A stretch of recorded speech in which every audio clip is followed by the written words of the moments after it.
Nyarlathotep. El caos reptante. Yo soy el último. Contaré al vacío oyente. No recuerdo con claridad cuándo comenzó, pero fue hace meses. La tensión general era horrible.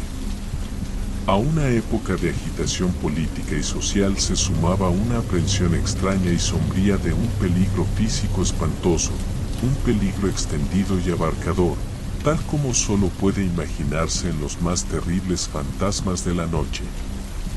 Recuerdo que la gente iba de un lado a otro con rostros pálidos y preocupados, susurrando advertencias y profecías que nadie se atrevía a repetir conscientemente ni a reconocer ante sí mismo que había escuchado. Un sentimiento de monstruosa culpa pesaba sobre la tierra, y desde los abismos entre las estrellas barrían corrientes heladas que hacían temblar a los hombres en lugares oscuros y solitarios. Había una alteración demoníaca en la secuencia de las estaciones. El calor otoñal persistía de manera aterradora, y todos sentían que el mundo, y quizás el universo, había pasado del control de dioses o fuerzas conocidas al de dioses o fuerzas desconocidas. Y fue entonces cuando Nyarlathotep salió de Egipto. ¿Quién era? Nadie podía decir, pero era de la antigua sangre nativa y se parecía a un faraón. Los feyas se arrodillaban al verlo, aunque no podían decir por qué. Él decía haber surgido de la oscuridad de 27 siglos y que había recibido mensajes de lugares que no estaban en este planeta. A las tierras de la civilización llegó Nyarlathotep, moreno, delgado y siniestro, siempre comprando extraños instrumentos de vidrio y metal y combinándolos en artefactos aún más extraños. Hablaba mucho de las ciencias de la electricidad y la psicología, y daba exhibiciones de poder que dejaban a sus espectadores sin palabras, aunque engrandecían su fama de forma desmesurada.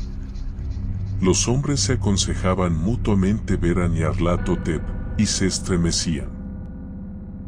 Y donde quiera que iba Nyarlathotep, desaparecía el descanso, pues las horas pequeñas se desgarraban con los gritos de pesadilla.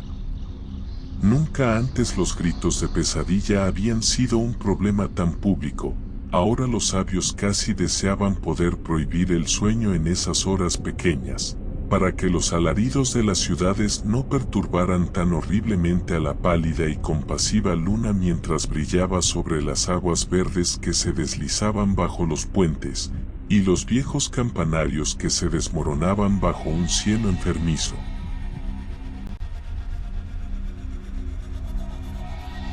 Recuerdo cuando Nyarlathotep vino a mi ciudad, la grande, la antigua, la terrible ciudad de innumerables crímenes. Mi amigo me había hablado de él, y de la fascinación apremiante y el atractivo de sus revelaciones, y yo ardía de ansias por explorar sus más profundos misterios. Mi amigo decía que eran horribles e impresionantes más allá de mis más febriles imaginaciones, y lo que se proyectaba en una pantalla en la sala oscurecida profetizaba cosas que nadie salvo Nyarlathotep se atrevía a profetizar. Y en el chisporroteo de sus chispas se arrebataba a los hombres algo que nunca antes se les había arrebatado, aunque solo se reflejaba en sus ojos. Y escuché insinuaciones por ahí de que quienes conocían a Nyarlathotep veían visiones que otros no podían ver. Fue en el caluroso otoño cuando atravesé la noche con las multitudes inquietas para ver a Nyarlathotep, a través de la noche sofocante y por las interminables escaleras hasta la sala asfixiante. Y proyectadas en una pantalla, vi figuras encapuchadas entre ruinas, y rostros amarillos y malignos asomándose detrás de monumentos derrumbados. Y vi al mundo luchando contra la oscuridad, contra las olas de destrucción venidas del espacio final, girando, agitándose, luchando alrededor del sol que se apagaba y enfriaba.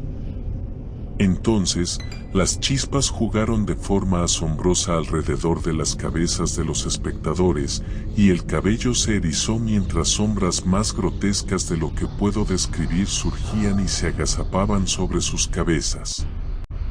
Y cuando yo, que era más frío y científico que los demás, murmuré una temblorosa protesta sobre engaños y electricidad estática, Nyarlathotep nos echó a todos, escaleras abajo, hasta las calles húmedas, calientes y desiertas de la medianoche.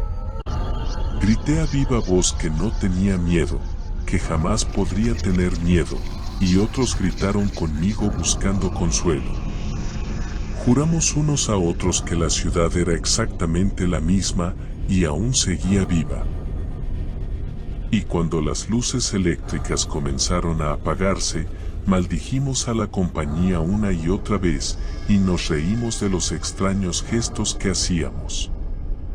Creo que sentimos que algo descendía desde la luna verdosa, porque cuando empezamos a depender de su luz, nos deslizamos en formaciones de marcha curiosas e involuntarias, y parecía que conocíamos nuestros destinos aunque no nos atrevíamos a pensar en ellos.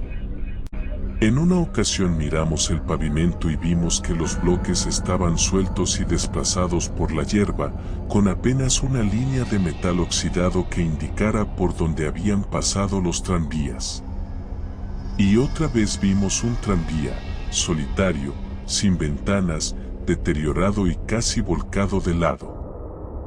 Al mirar hacia el horizonte, no pudimos encontrar la tercera torre junto al río, y notamos que la silueta de la segunda torre estaba desgarrada en la cima. Entonces nos dividimos en columnas estrechas, cada una de las cuales parecía ser arrastrada en una dirección diferente. Una desapareció por un callejón angosto a la izquierda, dejando solo el eco de un gemido espantoso. Otra se deslizó hacia una entrada de metro cubierta de maleza, aullando con una risa demencial.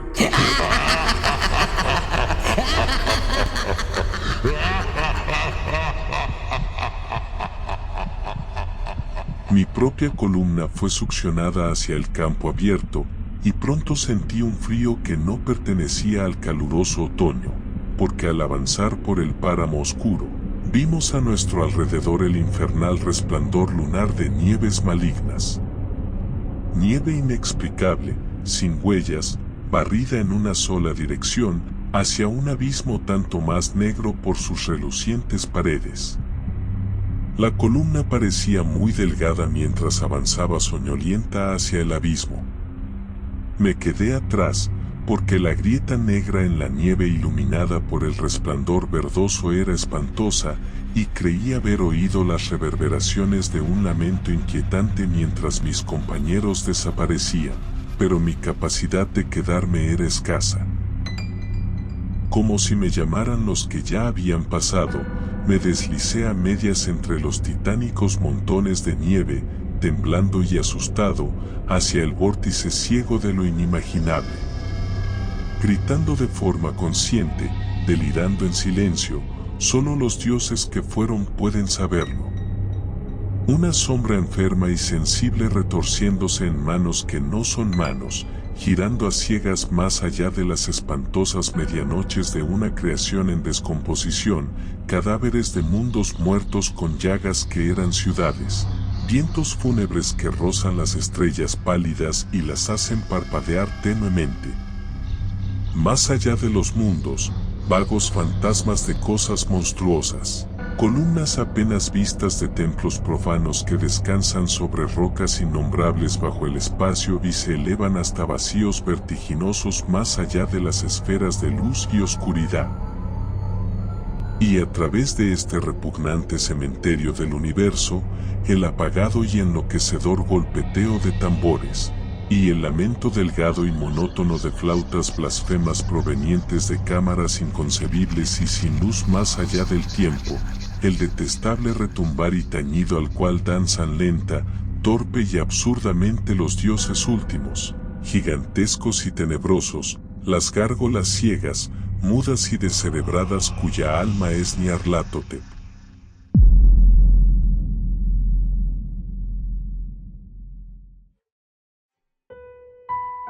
Nyarlathotep.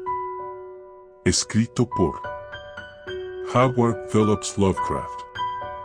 1920. Quiero agradecerte por haber llegado hasta el final del video y por haber visitado esta guarida. Siéntete bienvenido. Apóyame dándole like al video y suscribiéndote para más contenido. Coméntame en la caja de comentarios qué otro relato te gustaría que fuera presentado.